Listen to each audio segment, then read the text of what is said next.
अपने मुंह पर हाथ फेर रहा है। क्यों? क्योंकि हाथ में मणि पहनी हुई, मणि दिखाना चाहता है। और बात करते करते जब मणि देखी भगवान ने तो भगवान पे पूछ ही लिया। द्वारकाधीश भगवान ने पूछा, अरे सत्राजित भाई तुम्हारी मणि बड़ी चमक रही है, यही तो दिखाने आया है। हम भी कोई आभूषण, हम और आप कोई आभूषण पहने, कोई नया वस्त्र पहने, जब तक चार जने ना पूछे तो आनंद सा नहीं आता। कोई आभूषण, कोई मणि हम पहन ले, जब तक चार जने ना पूछे तो फिर मजा कहां आता है? फिर आप लंबी चौड़ी कहानी भी तो सुनाते हो। कोई कहे कि आपका सेट बड़ा अच्छा लग रहा है, अरे बस मैं तो मना कर रही थी इनको, इन्होंने जबरदस्ती बनवा दिया। ये मैं तो मना करती हूँ, इनको शौक है ना, तुम्हारी साड़ी बड़ी अच्छी लग रही है, जबरदस्ती ले आए। बड़ी लंबी चौड़ी कहानी बनाकर सुनाते हैं हम फिर अपनी चीज के लिए। दिखावटी जीवन जीते हैं हम। जो कुछ हो रहा है सब कुछ दिखाने के लिए हो रहा है। वास्तविक जीवन में आप देखो, विचार करो, रात में जो कपड़े हम पहनते हैं, कौन से कपड़े पहनते हैं? सबसे हल्के, मुसे हुए, जिन पर प्रेस भी नहीं। क्यों? कि अब कौन देख रहा है? इसका मतलब हम सुबह से शाम तक दिखाने में लगे हैं। बस रात में जब बिल्कुल फ्री हो गए, कोई देखने वाला नहीं है, तो बिल्कुल फिर ऐसे वस्त्र धारण करते हैं। चलो अच्छा है, समाज के सामने तो अच्छे ही बनकर रहना चाहिए, साफ सुथरे बनकर रहना चाहिए। और ज्योतिष चक्र भी कहता है, जो व्यक्ति बिल्कुल साफ सुथरा रहता है, स्वच्छ वस्त्र पहनता है, बढ़िया जच कर रहता है, तो उसका शुक्र ग्रह मजबूत हो जाता है। और शुक्र ग्रह जिसका मजबूत हो जाए, उस पर गाड़ी, बंगला, मोटर, सोना, चांदी, हीरे, मोती सब कुछ आ जाएगा, जिसका शुक्र मजबूत होगा। कुंडली में नवग्रह होते हैं, नवग्रह में शुक्र ग्रह जिसने मजबूत बना लिया, उसको धन की कभी कमी नहीं रहती। शुक्र ग्रह मजबूत कैसे होंगे? जब हम बिल्कुल साफ सुथरे कपड़े पहनेंगे, सुंदर सुंदर इत्र लगाएंगे, बढ़िया परफ्यूम लगाएंगे, बढ़िया सुंदर इत्र लगाएंगे, तो शुक्र भी देखो, परफ्यूम में, सेंट में और इत्र में अंतर है। परफ्यूम कारक जो है उसमें राहु भी जुड़ता है, लेकिन जब इत्र लगाते हो तो आपका शनि और शुक्र दोनों ठीक होते हैं। आप हथेली के नीचे मणिबंध स्थान पर रोज गुलाब का इत्र लगाना प्रारंभ कर दो।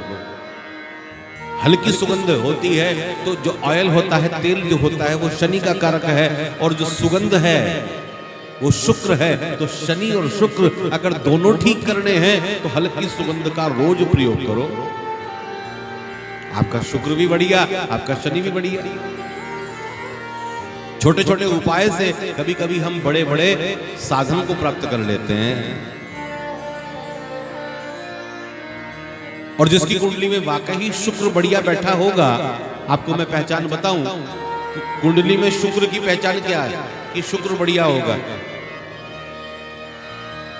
कुंडली में शुक्र की पहचान है,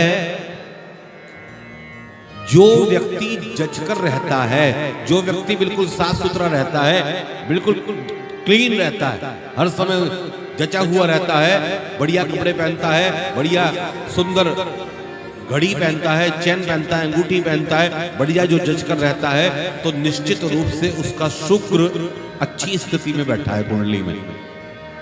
और जो व्यक्ति कहता है कि जो दे दोगे वो पहन लूंगा, जो पति ये कहे ना पत्नी को, नहीं नहीं ये नहीं, ये पहन लूंगा, इसका मतलब शुक्र मजबूत है। और पत्नी ने जो दे दिया वो ही पहन लिया, तो फिर बृहस्पति मजबूत है, यानी पत्नी की चल रही है। बाबूजी मुझे बता रहे थे, आपके पिताजी, कि घर में दो ही जनों की चलती है, स्त्री की और मिस्त्री की।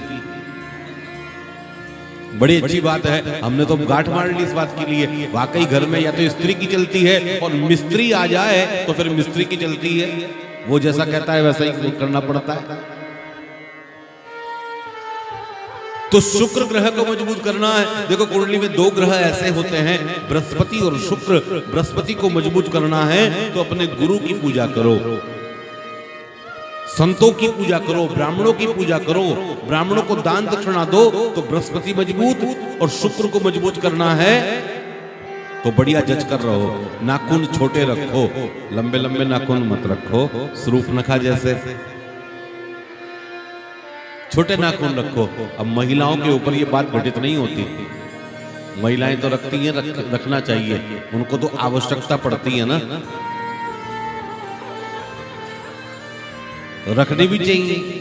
मैं महिलाओं को नहीं कहूंगा कि आप नाखून, बिल्कुल कोई ऐसा प्रवचन नहीं करूंगा। रखो, अच्छी बात है, रखने चाहिए। तो बताया ये सब ग्रहों के हिसाब से हम चलते हैं। जैसे ग्रह होते हैं, जैसे जन्मांग होते हैं, वैसा ही व्यक्ति का व्यक्तित्व होता है। किसी की कुंडली में बुध अगर उच्च का बैठा है ना, लग्नेश बुध बैठा है, तो व्यक्ति बोलता बहुत होगा। आपको मैं ज्योतिष सिखा रहा हूं, आप ज्योतिषी बन जाओगे। अगर व्यक्ति बहुत बोलता है ना, घर में देखना सबसे ज्यादा कौन बोलता है, तो निश्चित रूप से उसका बुध अच्छा है। और बुध को और अच्छा करने के लिए जो व्यक्ति बोल ना पाता हो, जो बच्चा पढ़ ना पाता हो, जो बच्चा कहीं इंटरव्यू में चुप रह जाता हो, तो छोटी इलायची का प्रयोग करे, छोटी इलायची खाए वो, तो निश्चित रूप से उसका बुद्ध मजबूत हो जाएगा। बच्चे की बुद्धि भी अच्छी होगी और कंपटीशन में धड़ाधड़ अच्छे से बोलेगा वो, जो बच्चा टीचर के सामने बोल ना पाता हो। अब विषय अंतर हो जाएगा, करनी है कथा, हम ज्योतिष के चक्कर में न पड़ना है, तो वापस कथा में चलते हैं। अगर किसी को कुंडली दिखानी होगी तो दिखा देना, आराम से कथा के बाद देख लेंगे, क्योंकि ज्योतिष तो सागर है। अगर हम ज्योतिष के चक्कर में पड़ गए फिर आप कहोगे महाराज फिर ये भी बता दो सूर्य कहीं से ठीक होता है, मंगल कहीं से ठीक होता है, नवग्रहों के चक्कर में पड़ जाएंगे, 3 घंटे यूं ही निकल जाएंगे। तो हम तो अभी कथा करने के लिए आए हैं, कुंडली तो बाद में देखेंगे। जिसको दिखानी होगी बार नंबर हमारे लगे हुए हैं, वहां से नंबर नोट करे और हमें फोन मिला ले, कुंडली हम देख लेंगे। तो बताया सत्राजित जो है मणि को पहनकर आया, दिखाना चाहता है मणि। भगवान ने पूछ ही लिया, अरे भाई तुम्हारी मणि बड़ी चमक रही है, तो कहने लगा 8 भार सोना रोज देती है। एक भार में 40 किलो होता है, एक भार में 40 किलो सोना होता है, 8 भार सोना रोज निकलता है। भगवान ने कहा रे भाई तुम्हारे पास अगर ऐसी मणि है तो ये मणि को तुम राजकोष में जमा कराओ ना, ताकि प्रजा में कोई गरीब ना रहे, किसी गरीब कन्या का विवाह हो जाए, कोई गरीब होगा उसकी हम मदद कर दें, ऐसी चीज तो राजकोष में जमा करानी चाहिए ताकि प्रजा का पालन हो सके। 8 बार सोने का तुम रोज क्या करते हो कि नहीं नहीं मुझे तो भगवान सूर्य ने दी है और भगवान सूर्य की तपस्या करने के बाद मुझे मिली है, ऐसे में नहीं देने वाला। भगवान ने कहा चलो नहीं देना हो मत दो, कोई बात नहीं, और बताओ क्या हालचाल है। इधर उधर की बातें करी, लेकिन सत्राजित को टेंशन हो गई कि ये अपने नाम का कृष्ण है, अगर तू अधिक देर तक यहाँ पर बैठा रहा तो ये बातों ही बातों में तुझसे मणि लेकर रहेगा।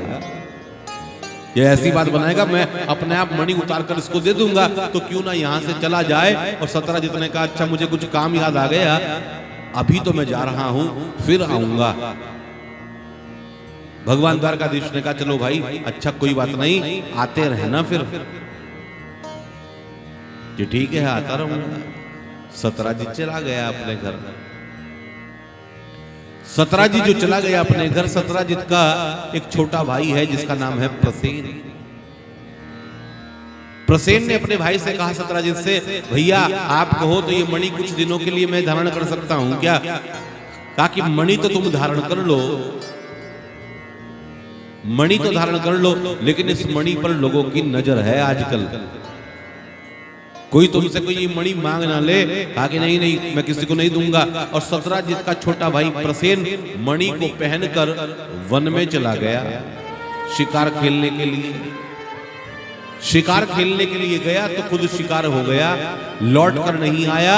तो सत्राजित को चिंता हुई, मेरा भाई मणि को पहनकर गया था, लौट कर नहीं आया अभी तक, ढूंढवाया तो कहीं पता नहीं चला। तो सत्राजित ने अपनी पत्नी से कह दिया, जब 2 दिन हो गए ढूंढते ढूंढते ढूंढते ढूंढते जब 2 दिन हो गए, प्रसेन नहीं आया, मणि को पहनकर गया था लेकिन लौट कर जब नहीं आया, 2 दिन हो गए, तो सत्यराजित ने अपनी पत्नी से ये वाली बात कही कि देखो हो ना हो,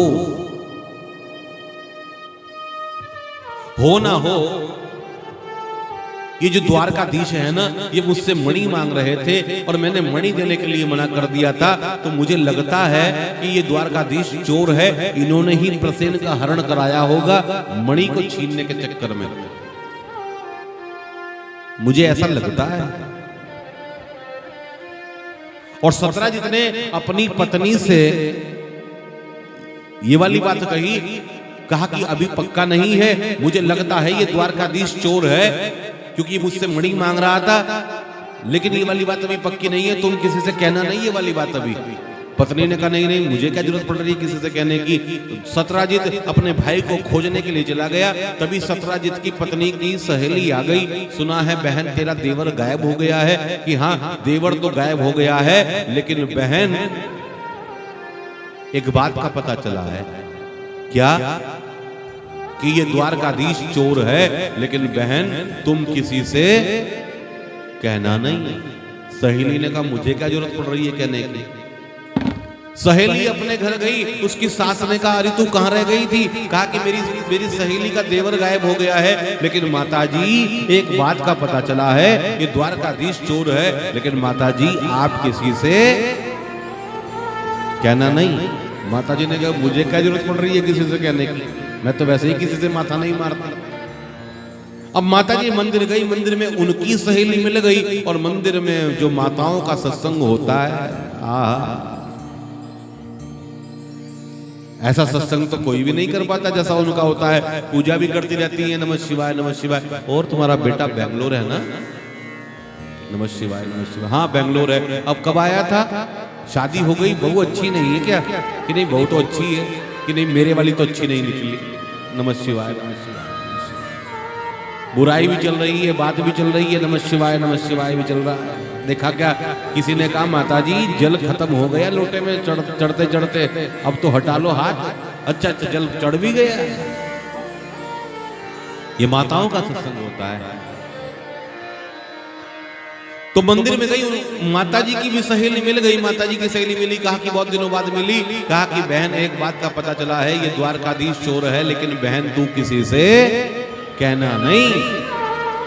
माताजी की सहेली ने कहा मुझे क्या जरूरत पड़ रही है किसी से कहने की। वो अपने घर गई, उसकी बहू ने पूछा माताजी मंदिर में बहुत समय लग गया आपको आज? कि मेरी एक सहेली मिल गई, लेकिन बहू एक बात का पता चला है, ये द्वारकाधीश चोर है, लेकिन बहू तू किसी से कहना नहीं। और करने करने जना जना, एक कान से दूसरे कान में, दूसरे से तीसरे, तीसरे से चौथे, चौथे से पांचवें, पूरी द्वारिका में ये वाली बात फैल गई कि द्वारकाधीश चोर हैं। और भाई किसी बात का प्रचार अगर करना हो तो महिलाओं को बता दो, ये कर देंगी प्रचार। और अब तो प्रचार सामग्री हाथ में है, पहले तो जाकर करती थी, अब तो फोन मिलाकर। और बहन क्या हो रहा है कि ढोकला बना रही हूँ कि छोट ढोकला। एक बात का पता चला है, तुझे पता है कि फलाने जो कॉलोनी वाली है उसके यहाँ पर क्या हुआ है कि क्या हुआ है, ये हुआ है वो हुआ है, दुनिया भर की बात है। प्रचार में सबसे आगे महिला हैं, कथाओं में तो सबसे आगे महिलाएं हैं। देख लो यहाँ पुरुष तो 2-4 बैठे हैं, महिलाएं हैं, क्योंकि यही तो एक दूसरे को फॉरवर्ड करती हैं, बात बताती हैं। अरे चलो वहां पर कथा हो रही है। महिला ना हो तो पुरुष धर्म ना करे, क्योंकि धर्म पत्नी है वो। पुरुष तो बैठा रहे अपने काम धंधे में, तो महिलाएं होती हैं जो धर्म करा देती हैं। करने करने जना जना, सारे में ये वाली बात फैल गई। और रुक्मणी के कान में भी ये वाली बात गई, क्योंकि रुक्मणी भी तो महिला है।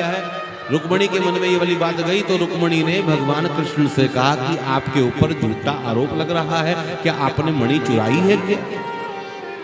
भगवान को बड़ा दुख हुआ कि झूठा आरोप हम पर लग गया।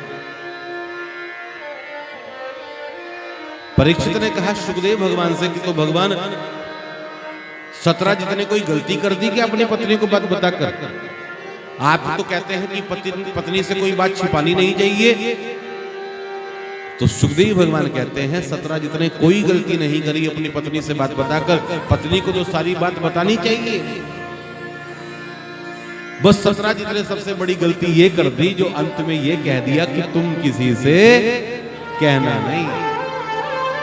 सारी बात बताओ, अगर आपने अपनी पत्नी से या किसी स्त्री से ये कह दिया ना कि तुम ये किसी से कहना नहीं, तो हो नहीं सकता, जरूर बताएगी किसी ना किसी को। देखो लंबी लंबी सांस भरी इन्होंने कि बात तो आप ठीक कह रहे हैं महाराज, बड़ी लंबी सांस भरकर कथा सुनी कि बात बिल्कुल सटीक है। मैं तो कई बार भुगत चुका हूं, मैं मना किया था लेकिन फिर भी बताइए, अपनी मम्मी को बताइए। आमने समझ रहे, कथा में तो सूत्र मिलते हैं ना कि देख लो। आखिरी में ये नहीं कहना कि तुम किसी से कहना नहीं, ये सबसे बड़ी गलती करते हो। कॉन्फिडेंस से बता दो बात, और नहीं बतानी है तो हजम कर लो, क्योंकि हृदय, स्त्री का हृदय जो है वो बड़ा कोमल होता है। स्त्री कोई भी रहस्य अपने अंदर छिपा नहीं पाती। क्यों? क्योंकि शाप लगा हुआ है। किसका शाप लगा है? युधिष्ठिर का शाप लगा हुआ है। शाप कैसे लग गया कि कुंती जब महाभारत का युद्ध समाप्त हुआ तो युधिष्ठिर पिंड दान कर रहे थे, तो कुंती ने कहा एक पिंड और बनाओ। कहा कि मैंने सबके नाम के पिंड बना दिए, फालतू क्यों बनाऊं? कहा कि एक पिंड कर्ण के नाम का, कि कर्ण से हमारा क्या मतलब? तो सारा रहस्य बताया कि जब मैं कुंवारी थी तो एक बार दुर्वासा ऋषि आए थे, दुर्वासा ऋषि की मैंने सेवा की थी, उन्होंने मुझे आशीर्वाद दिया था कि जिस देवता को बुलाएगी वो देवता तेरे सामने आ जाएगा। तो मैंने मंत्र की ट्राई करी तो वो सूर्य भगवान मेरे सामने आ गए। सूर्य भगवान ने कहा मांग क्या चाहती है? मैंने कहा नहीं, मैं तो मंत्र की ट्राई कर रही थी केवल, जाओ वापस। भगवान ने कहा हम जब आए हैं तो कुछ देकर जाएंगे, तो अपने समान पुत्र उन्होंने मुझे दे दिया। मैंने कहा मैं किसको कहती फिरूंगी, मैं तो कुंवारी हूं, मेरी तो शादी भी नहीं हो पाएगी, किसको कहती फिरूंगी कि सूर्य भगवान ने मुझे ये पुत्र दिया है। कहा कि तू जिंदगी भर कुंवारी ही रहेगी, और 5-5 पुत्रों की मां कुंवारी ही रही कुंती। कैसे? क्योंकि युधिष्ठिर, अर्जुन और भीम ये तो देवताओं के द्वारा प्रदान किए हुए थे, और नकुल और सहदेव सौतन के पुत्र थे, पांडु की दूसरी पत्नी के पुत्र थे, और कर्ण जो है भगवान सूर्य ने दिया। यानी अपने गर्भ से तो कुंती ने एक भी बालक को जन्म नहीं दिया, और 5-5 पुत्रों की मां कहलाई। तो कुंती ने उस पुत्र को जल में बहा दिया, जल में बहा दिया। तो उस पुत्र को, कर्ण को, एक अधिरथ नाम के व्यक्ति ने पकड़ लिया, जल से निकाला, उसकी सेवा करने लगे, बड़ा कर दिया, पालन पोषण कर दिया। उसका नाम कर्ण पड़ गया, पहले नाम राधे था, कर्ण पड़ गया। और वो कर्ण जब सामने आया कुंती के, तो कुंती पहचान गई ये तो वही बालक है जिसको मैंने नदी में बहा था। तो युधिष्ठिर ने कहा मां तू हमें पहले बता देती कि कर्ण हमारा भाई है, या कर्ण से बात कर लेती। तो कुंती ने कहा मैंने कर्ण से बात की थी, लेकिन कर्ण ने मना कर दिया था। कर्ण ने कहा था कि मैंने वचन दे दिया है अपने मित्र को, मैं वचन नहीं तोड़ सकता। मां तूने हमें नहीं बताया कि झूठ, तूने इतना बड़ा झूठ अपने अंदर छिपा कर रखा, हमने अपने ही भाई को मार दिया। तो मैं आज के बाद शाप देता हूं, कोई भी स्त्री किसी भी रहस्य को अपने हृदय में ज्यादा दिनों तक छिपा नहीं पाएगी। ये युधिष्ठिर का शाप है। कोमल हृदय होता है स्त्री का, वो कोई रहस्य छिपा नहीं पाती। पुरुष को कहो तो वो तो छिपा लेता है, उसका तो बड़ा हृदय होता है, लेकिन स्त्री नहीं छिपा पाती, क्योंकि वात्सल्य की मूर्ति है स्त्री। बताया तो प्रसेन जब लौटकर नहीं आया, द्वारकाधीश के ऊपर जब आरोप लगा, तो द्वारकाधीश कुछ यादवों को लेकर वन में गए, कहा कि मैं ढूंढ कर लाता हूं प्रसेन को। वन में गए तो देखा प्रसेन मरा पड़ा है, प्रसेन मरा पड़ा है, और प्रसेन के बराबर में एक सिंह मरा पड़ा है। भगवान समझ गए कि सिंह ने प्रसेन को मारा होगा, लेकिन सिंह को किसने मारा? तो सिंह के बराबर से एक रीछ के पद चिन्ह जा रहे थे, भगवान उसके पीछे पीछे चलने लगे। वो पद चिन्ह एक गुफा में प्रवेश कर रहे थे। यादवों को बाहर खड़ा किया और कहा कि अगर 15 दिनों तक मैं लौट कर आ गया तो ठीक है, और 15 दिनों तक मैं लौट कर नहीं आया तो तुम चले जाना वापिस द्वारिका। भगवान गुफा में प्रवेश कर गए। गुफा में प्रवेश किया तो देखा एक रीछ का बच्चा मणि से खेल रहा है। भगवान ने मणि लेना चाहा तो पीछे से एक रीछ ने आक्रमण कर दिया। भगवान का युद्ध होने लगा और 27 दिनों तक युद्ध चला। न तो वो रीछ हार रहा है न भगवान हार रहे हैं। रीछ सोचने लगा ये कौन है जो मेरे सामने टिका हुआ है। ये रीछ और कोई नहीं, ये रामा अवतार का जामवंत है। राम जी के साथ रहे ना जामवंत। सुंदरकांड यही से प्रारंभ होता है, जामवंत के वचन सुहाए। तो जामवंत है ये। कहा कि ये द्वापर में भी है क्या? तो बताया जब राम रावण युद्ध हुआ तो बूढ़ा समझकर जामवंत से किसी ने युद्ध नहीं किया। और भगवान राम जब विजय प्राप्त कर गए तो जामवंत ने कहा कि महाराज मुझे बूढ़ा समझकर मेरे से तो किसी ने लड़ाई की ही नहीं, मुझसे तो युद्ध हुआ ही नहीं और मुझे खुजली मच रही है लड़ने की, मेरी तो खाज मिटी नहीं। तो भगवान ने कहा चिंता मत कर, अगले अवतार में तेरी खाज हम स्वयं मिटाएंगे।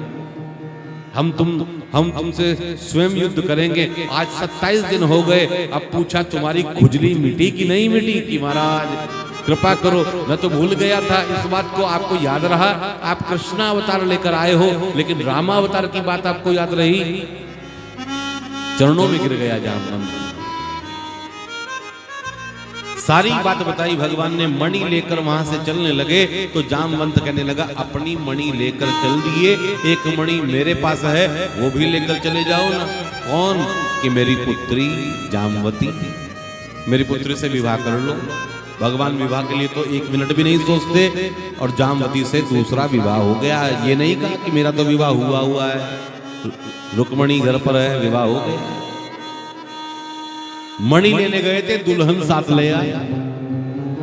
द्वारका में आए, रुक्मणी के पास छोड़ा जामवती को और मणि लेकर पहुंचे सत्राजित के पास। सत्राजित के पास जाकर कहा ले भाई तेरी मणि, झूठा आरोप तूने मेरे ऊपर लगा दिया था।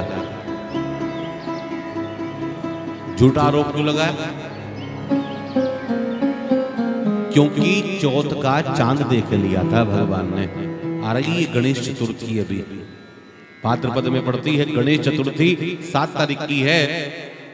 उस दिन चांद का दर्शन नहीं करना चाहिए। जो चांद का दर्शन करता है उसके ऊपर झूठा आरोप लगता है। और गलती से झूठा आरोप गलती से दर्शन कर लो, क्योंकि जिसको कहो ना कि ना देखो तो उसी को देखने का मन करता है। जैसे किसी को ये कहो ना कि आंखें बंद करो भाई, आंखें बंद तो कर लेगा, और कहो उसको कि ऊंट का ध्यान मत करना, बाकी सारे पशुओं का ध्यान कर लेना, केवल ऊंट के बारे में मत सोचना। आंखें बंद करो और 5 मिनट बाद उसके बाद पूछो कि क्या दिखाई दिया, वो कहेगा महाराज ऊंट के अलावा कुछ दिखाई नहीं दिया।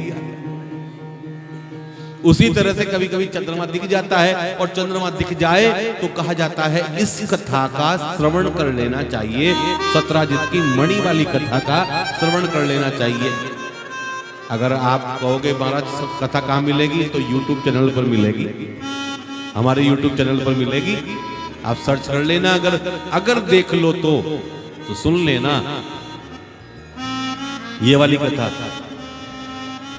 वैसे तो बहुत सारे टोटके हैं, लोग तो कहते हैं किसी को पत्थर मार दो वो तुम्हें गाली दे दे तब भी ये दोष समाप्त हो जाता है। लेकिन नहीं, पत्थर मत मारना किसी को, पत्थर मारने से तो अच्छा है कथा सुन लेना। तो बताया भगवान के ऊपर झूठा आरोप लगा था, तो इसलिए भगवान ने मणि को ला कर दिया सत्राजित को कि ले भाई तेरी मणि। सत्राजित बड़ा शर्मिंदा हुआ, कहा इस मणि को आप ही रख लो। भगवान ने कहा इतना बवाल होने के बाद मैं फिर मणि रख लूं? नहीं, मुझे मणि नहीं चाहिए। मैं जब मांग रहा था तो तूने दी नहीं कि नहीं इसको आप रख लो। भगवान ने मना कर दिया। अच्छा एक काम कर लो, आप मेरी पुत्री से विवाह कर लो, सत्यभामा से। कि हाँ विवाह तो कर लेंगे। तीसरा विवाह हो गया सत्यभामा से। भगवान ने कहा, सत्राजित ने कहा अब मैं आपका ससुर बन गया, दहेज में मैं मणि देना चाहता हूँ। कि मणि नहीं लेंगे। अच्छा एक काम करो, मणि से जो सोना निकलता है वो तो ग्रहण कर लोगे। भगवान ने सोचा अब अधिक मना करना भी ठीक नहीं है। देखो मना करने की भी एक सीमा होती है। किसी को कुछ मना किया जाता है शर्म में 1 बार या 2 बार, तीसरी बार मना मत करना, फिर लोग पूछेंगे नहीं। ससुराल में जाकर अगर ये कहोगे नहीं मैं ये भी नहीं खाता, मैं ये भी नहीं खाता, मैं ये भी नहीं खाता, मैं ये भी नहीं खाता, तो ससुराल वाले पहले तो रखेंगे पूरी मेज सजाकर, फिर धीरे धीरे प्लेट कम होती चली जाती है कि ये तो खाते ही नहीं, ये तो खाते ही नहीं, ये तो खाते ही नहीं, इनके लिए खिचड़ी बना दो, बस खिचड़ी खा लेंगे। तो इसलिए अधिक मना भी मत करना भाई, मना करने की सीमा होती है। अब आप तो खिचड़ी अपनी सुविधा के अनुसार खा रहे हो, चलो भाई, ऐसा नहीं कि ससुराल में खिचड़ी नहीं खानी चाहिए, खानी चाहिए, लेकिन बिल्कुल आप खिचड़ी पर ही आ जाओ और किसी मित्र को लेकर जाओ तो आपका अपमान हो सकता है कि खिचड़ी ससुराल में तुझे मिल रही है कि मुझे पसंद है, तो फिर अपने घर खा भाई, पसंद है तो इसलिए अधिक मना मत करना। तो बताया, सुखदेव भगवान कहते हैं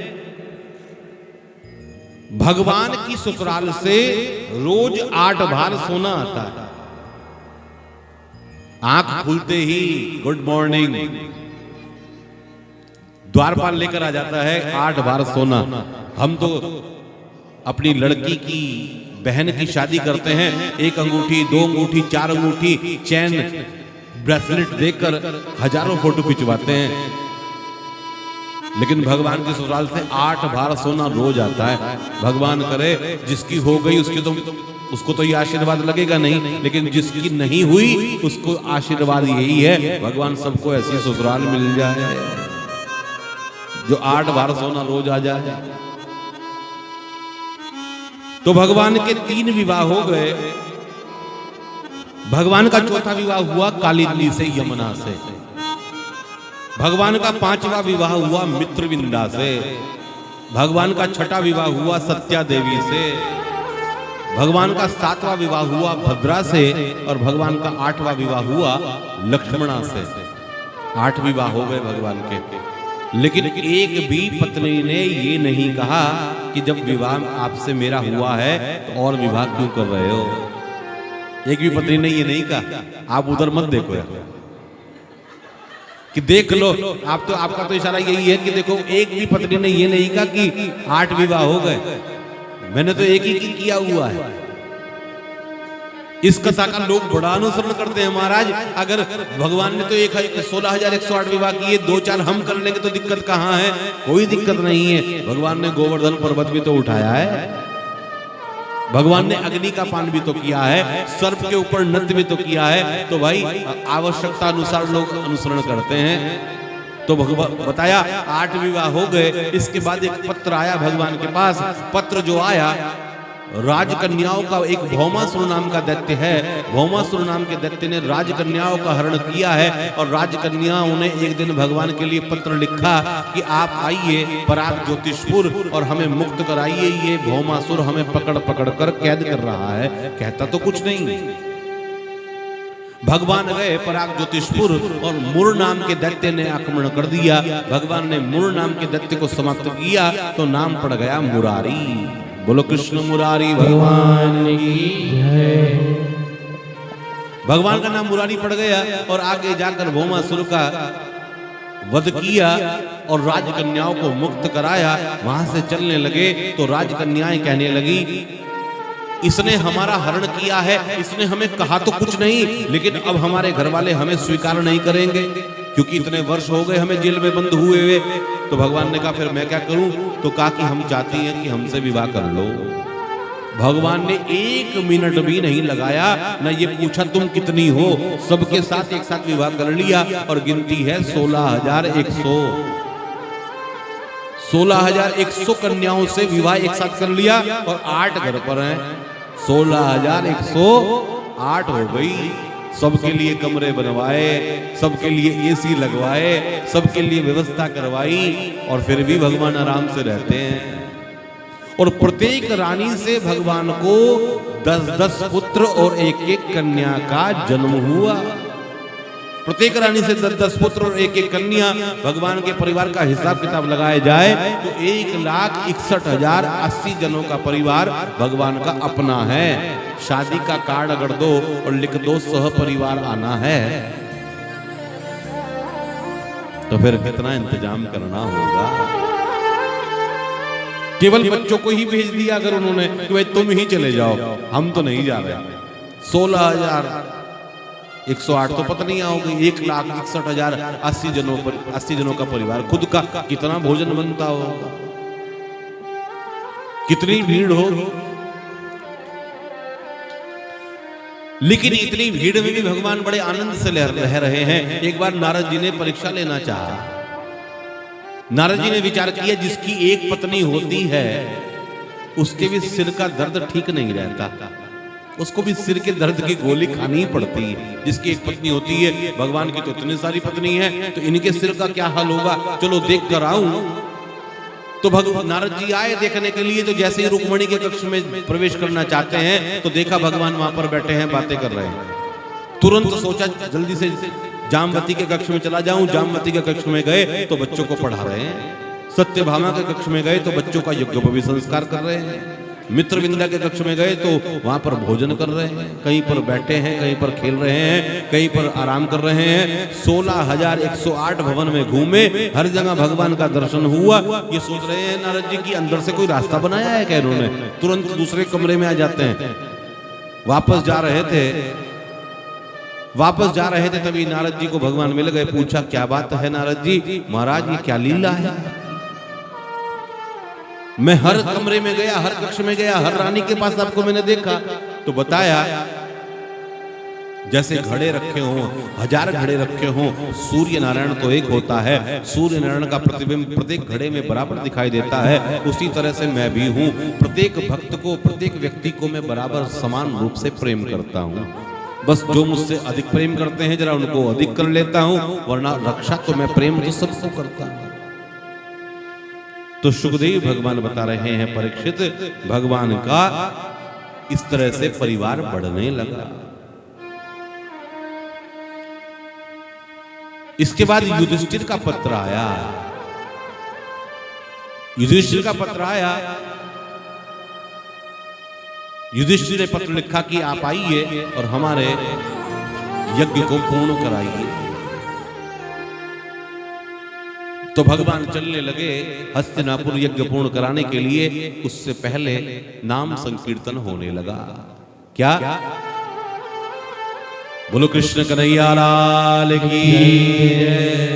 हे गोपाल राधा कृष्ण गोविंद गोविंद। हे गोपाल राधा कृष्ण गोविंद गोविंद। हे गोपाल राधा कृष्ण गोविंद गोविंद। हे गोपाल राधा कृष्ण गोविंद गोविंद। कृष्ण गोविंद गोविंद गोविंद गोविंद।